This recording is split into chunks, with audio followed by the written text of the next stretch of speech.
Você tem uma entrevista agendada e quer se tornar um candidato inesquecível, nesse episódio a gente vai falar sobre marca pessoal e como ser um candidato diferenciado no processo seletivo.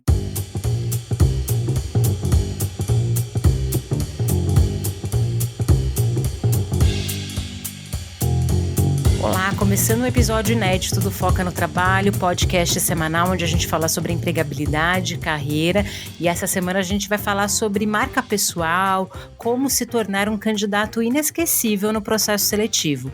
Eu sou a Alessandra Falsarella. E eu sou a Bru Garcia, e é isso mesmo, Ale, nós vamos falar ali, sobre o momento de entrevista. Muitas pessoas querem deixar a sua marca pessoal, querem deixar a impressão positiva, fazendo com que o recrutador lembre, dentre tantos candidatos, acho que essa é a melhor opção, né? A gente deixar a nossa marca registrada para que o recrutador bata o olho ali no currículo e fale, não, eu lembro desse profissional, eu lembro das habilidades e eu sei que é exatamente ele para aquela oportunidade, é realmente inesquecível. É legal a gente comentar isso porque muitas vezes as pessoas elas não sabem disso, né? Mas o processo seletivo, ele começa sempre pelo RH, geralmente, via de regra, né? E quando o RH, né, o recrutador, vai apresentar o candidato ao gestor, ele meio que entra numa zona, Bruna, de defesa, de ser um advogado daquele candidato. Então, o quanto mais você conseguir deixar sua marca registrada e o que o selecionador goste de fato e acredite que você tem o perfil desejado, mais ele vai te defender nessa apresentação. Porque é muito comum, tá, gente? Você apresenta ali os 3 currículos ao gestor, o gestor vai querer saber do recrutador por que essas pessoas são ideais para a vaga. E então, é muito comum ter essas conversas, o selecionador ter que explicar o porquê. E aí vai muito da memória, vai muito do feeling ali do selecionador na entrevista, né, na conversa. Então, quanto mais registrado, quanto mais conexão você criar com o recrutador, melhor é para ele te defender ali, principalmente numa segunda etapa com o gestor, viu? É bem comum isso acontecer. Vamos começar pelo princípio, então, Bruna?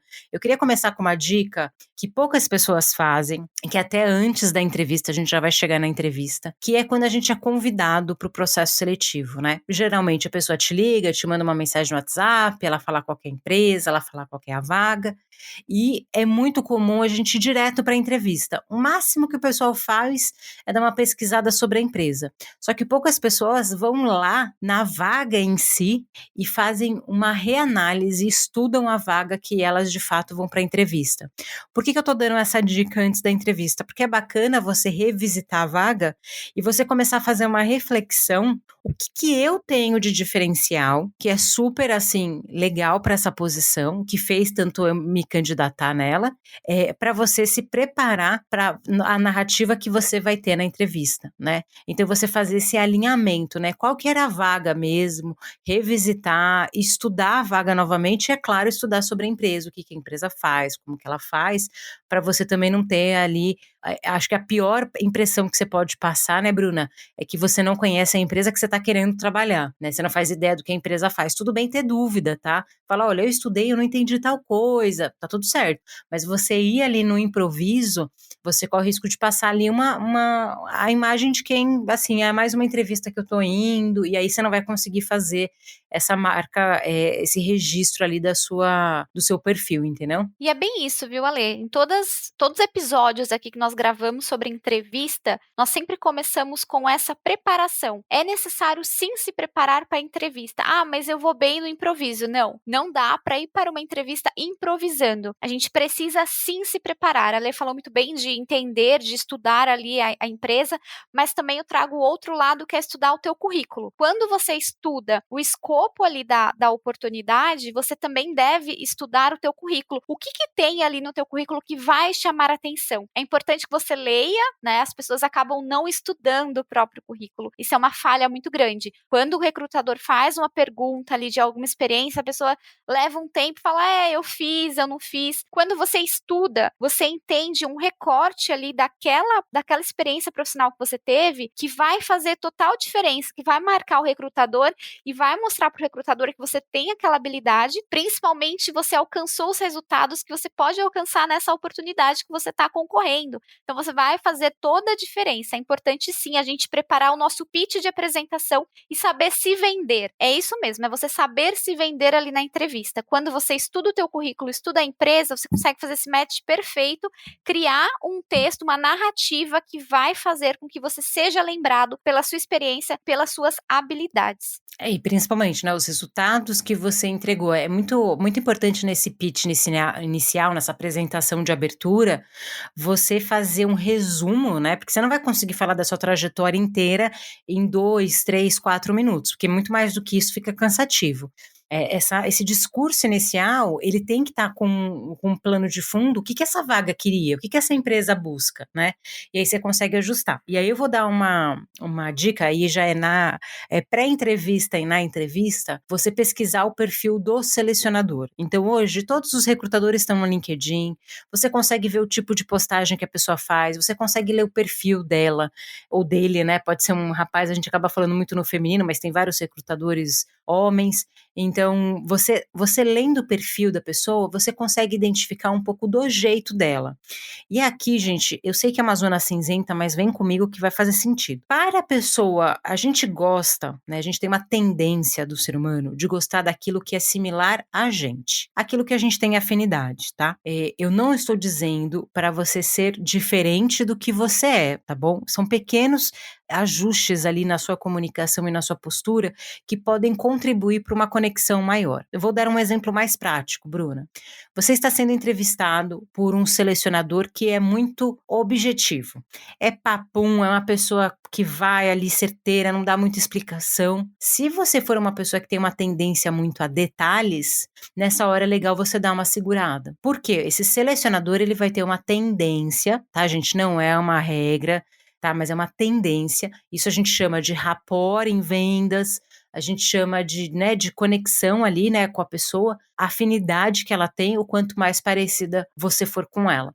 Então, assim, a pessoa, você percebeu que o selecionador, ele trouxe vários detalhes, ele esmiuçou. Então, poxa, se você for muito objetivo, talvez essa pessoa vai sentir falta do detalhe, do dado, de não sei o quê.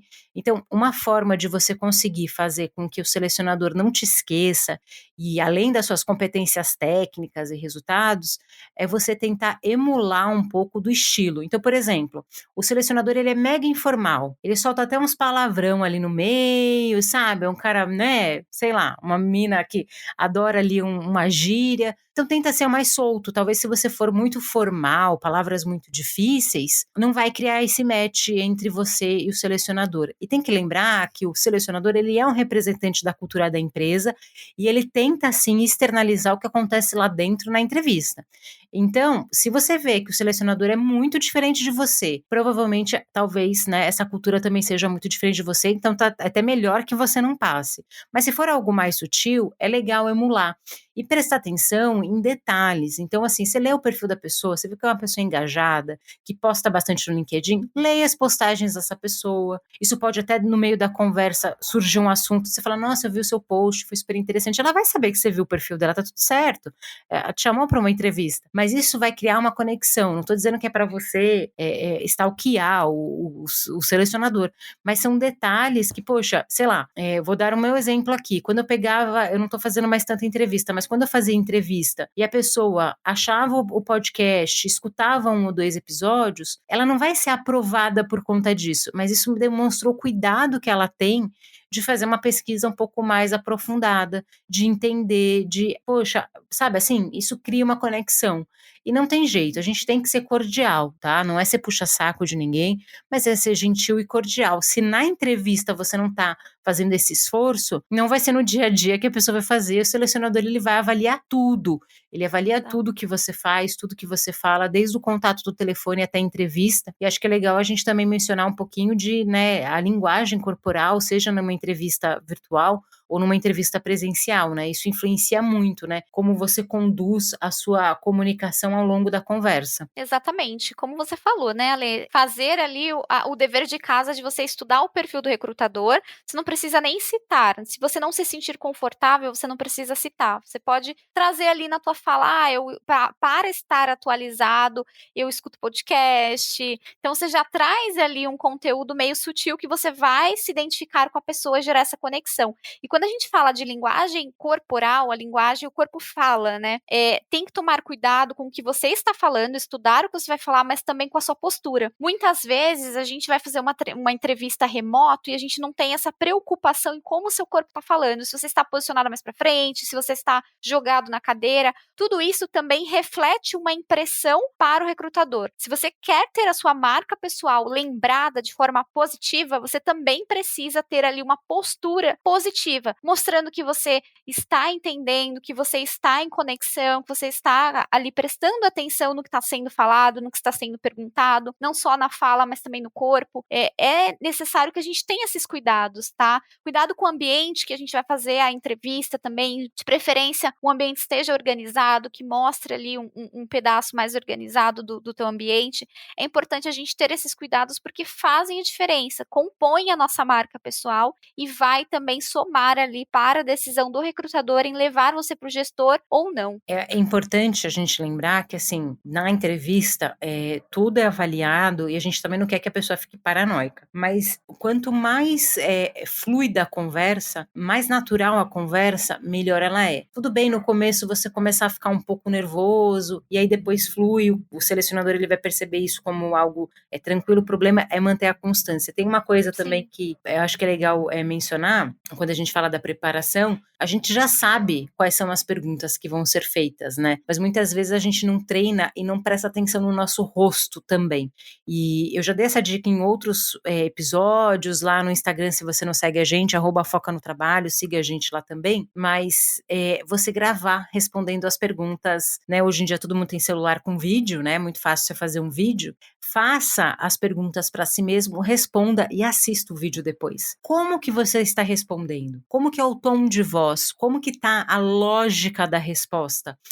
Como que está a sua cara ao responder, né? Então, tudo isso interfere na pessoa gostar, você marcar ali e às vezes a gente percebe que fala assim, nossa, eu fui ouvir o que eu expliquei, eu não entendi nada do que eu mesmo expliquei.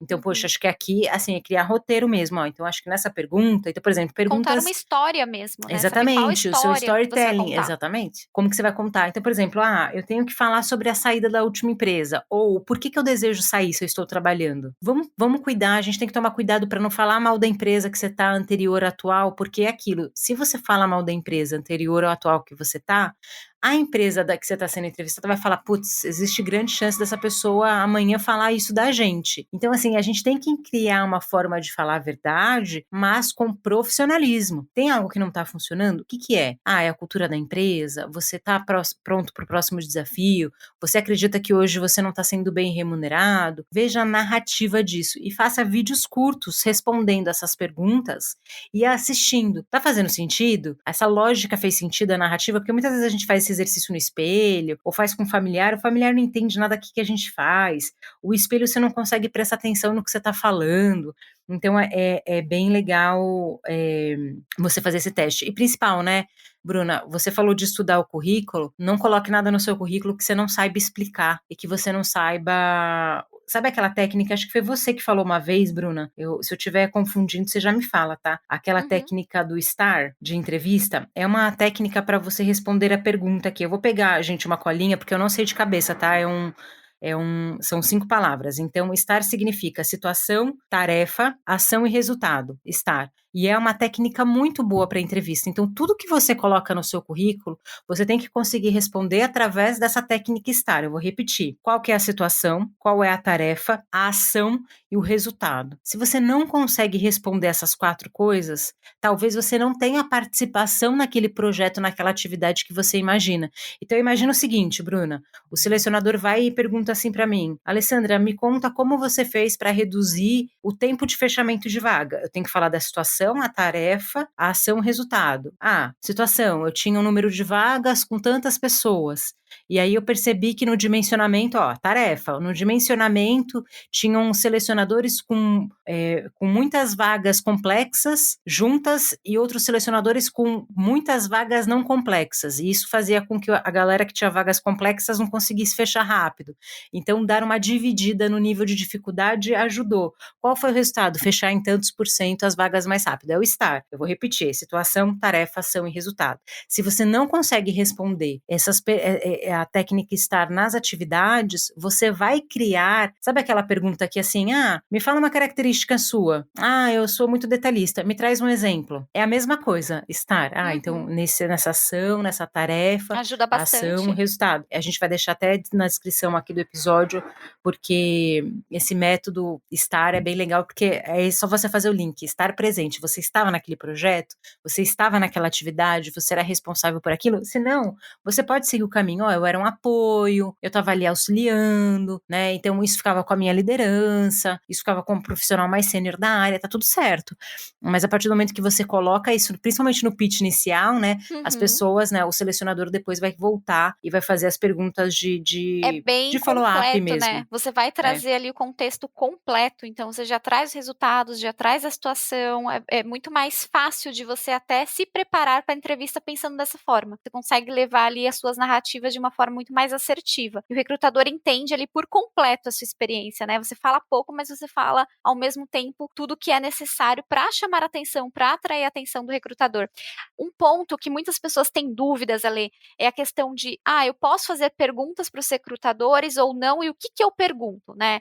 Acho que é um ponto muito importante, porque as perguntas também são muito lembradas pelos recrutadores. Se você está pensando em deixar a sua marca pessoal ali registrada de uma forma positiva, você precisa pensar em perguntas que façam sentido, tanto para a empresa te conhecer ou para você conhecer a empresa. Então, qual que é o principal desafio hoje na área? Acho que é uma boa pergunta para você fazer, dependendo qual o do maior contexto. Problema que quer ser resolvido? Qual o melhor problema? Porque o recrutador vai entender o que você está pensando e como você está entrando na empresa, se você entrar, né? Como que você vai entrar na empresa, qual que é o teu objetivo ali, né? O que você quer? Óbvio que o nosso objetivo é sempre conseguir uma proposta de trabalho, mas vai entender mais a fundo qual que é o teu propósito, qual que é a tua forma de pensar. Eu acho que esse é o contexto. Então, faça sim perguntas, desde que essas perguntas estejam linkadas com o que você quer deixar de impressão para o recrutador. Essa pergunta que você falou, Ale, o recrutador vai falar, nossa, então interessante, ele me fez aquela pergunta ali para explicar um pouquinho mais da área, ele é mais detalhista,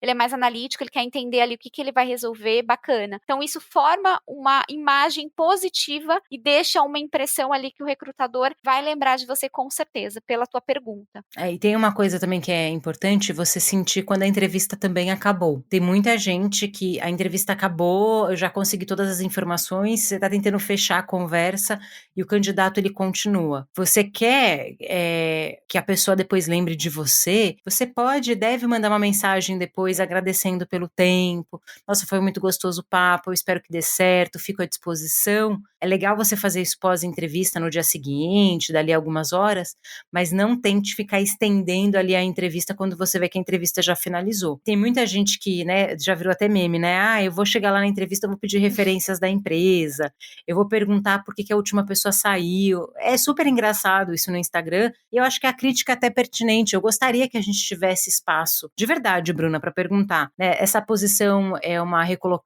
reposição ou é uma posição nova? Eu gostaria que a gente pudesse ter espaço, mas aqui eu trabalho com a realidade, sabe, Bruna? Eu não vejo isso sendo bem recebido hoje, Sim. talvez daqui a alguns anos, né? A gente tá. Desde que seja uma ou duas perguntas, ok, mas entender realmente o time ali, até pela linguagem corporal, né? O recrutador já está se afastando. É importante a gente ter essa leitura. E assim, esse tipo de pergunta, né, que a gente vê muito em meme e tal, eu não vejo isso sendo bem recebido. Eu, por exemplo, como selecionadora, tô ali na entrevista, a vaga, e a pessoa chega e fala assim, essa vaga é de reposição ou aumento de quadro? Tem coisa que você não pode abrir, tem coisa que você não vai abrir, e a pessoa sair da empresa, tem tantas razões que fazem uma pessoa sair, né, e a gente tem que tomar esse cuidado, né, acho que é legal perguntar quais são as expectativas para essa área, o problema que a área quer resolver, principalmente quando for com o gestor, aí não é tanto com o selecionador, o gestor sim, ele vai conseguir explorar mais com você esses pontos, mas é legal ali reforçar com o selecionador, ser bastante cordial e principalmente, né, ver quais são os seus pontos de atenção, né, você ir para uma entrevista em que você não sabe quais são, ou você só sabe seus pontos fortes e não souber lidar com aquilo que você precisa desenvolver, você também acaba passando uma impressão de quem não se conhece muito bem. Aí você fala assim, mas Alessandra, você está falando para eu causar uma boa impressão Está falando para eu olhar para aquilo que eu não faço bem? Sim, é exatamente isso. E aquilo que você precisa desenvolver? Aquilo que não funciona? Talvez venha uma pergunta assim: o que para você não funciona no trabalho? Uma pergunta aberta, por exemplo. São perguntas que você tem que criar uma narrativa que você não acabe consigo mesma, né? Mas que você consiga responder de forma genuína. Nossa, se eu for escolher algo que realmente não funciona para mim, eu vou dar um exemplo real, tá? Começar projetos e não finalizar, né? Por questões de força maior. Eu gosto de começar e terminar e ver o resultado dele. Então você consegue falar coisas que te incomodam sem você simplesmente eliminar as possibilidades de conseguir aquela vaga, né? Exato. E eu acho que é legal a gente colocar isso em vista, porque o selecionador ele vai querer saber e ele percebe quando a pessoa dá aquela resposta genérica para fugir dessas perguntas mais difíceis, né? Então não só aquilo que você faz muito bem, mas aquilo que você não faz tão bem. E de tudo que nós falamos aqui, acho que o principal seja você, tenha autenticidade, tenha a sua marca pessoal mesmo, identifique quais são os seus pontos fortes, né? O que você consegue deixar ali de marca. Tudo que a gente trouxe aqui é para se adaptar, são formas de você adaptar para que você tenha ali uma melhor exposição, um melhor posicionamento, para que você realmente seja lembrado, mas o principal é você adaptar tudo isso à sua autenticidade, à sua característica, à sua personalidade, é muito importante. Não adianta também, né, Alê, a gente forçar igual, tem alguma coisa que não tem ali no currículo e eu estou mentindo ou estou trazendo algo de um contexto totalmente diferente somente para se encaixar naquela vaga. Ou inventar um personagem, né? Inventar algo que você não é. Não vai dar certo. Então a gente precisa manter a nossa essência, seja você mesmo e adapte de acordo com o que nós trouxemos aqui de dicas. É para se adaptar, não para mudar, somente para você conseguir ali aquela posição. Eu queria ouvir vocês. Que dica que é infalível, que vocês já usaram em entrevistas, que você percebeu que você, através dessa dica, você conseguiu deixar sua marca registrada no processo seletivo. A gente aqui está dando a nossa visão de selecionadora. É legal ouvir a visão de vocês como candidato, porque vocês, né, a gente não fez todas as entrevistas que existem no mundo, então é muito legal vocês trazerem pra gente que dica que é infalível, que daí a gente depois pode fazer um Reels, um vídeo rápido para você que não sabe. A gente também cria conteúdo no Instagram, estamos em todas as plataformas de áudio, e se você tá ouvindo esse podcast aí no Spotify, não esquece de avaliar com a estrelinha e compartilhar, principalmente com um amigo seu que tá procurando uma recolocação, que vai ter uma entrevista em breve e tá preocupado como deixar ali e se sair bem na entrevista e conseguir aí ser um candidato inesquecível. Eu tô lá no LinkedIn também, tá? Como Alessandra Falsarella. A gente sempre recebe vocês lá ali no LinkedIn, a gente troca muita mensagem e mandem sugestões de pauta, né? Que assunto você quer ver aqui no Foca, que a gente volta depois com esse conteúdo. Com certeza. Se vocês quiserem me encontrar também, falar diretamente comigo, eu estou no LinkedIn como Bruna Santana Garcia. Mais uma vez, nós adoramos receber pautas de vocês, até para ajudar ali realmente na dor que vocês têm ali no momento, para que vocês consigam encontrar uma carreira que vocês gostem, um trabalho que vocês gostem, e não deixem a maré te levar. Então, um beijo, até o próximo episódio. Tchau, tchau. Tchau.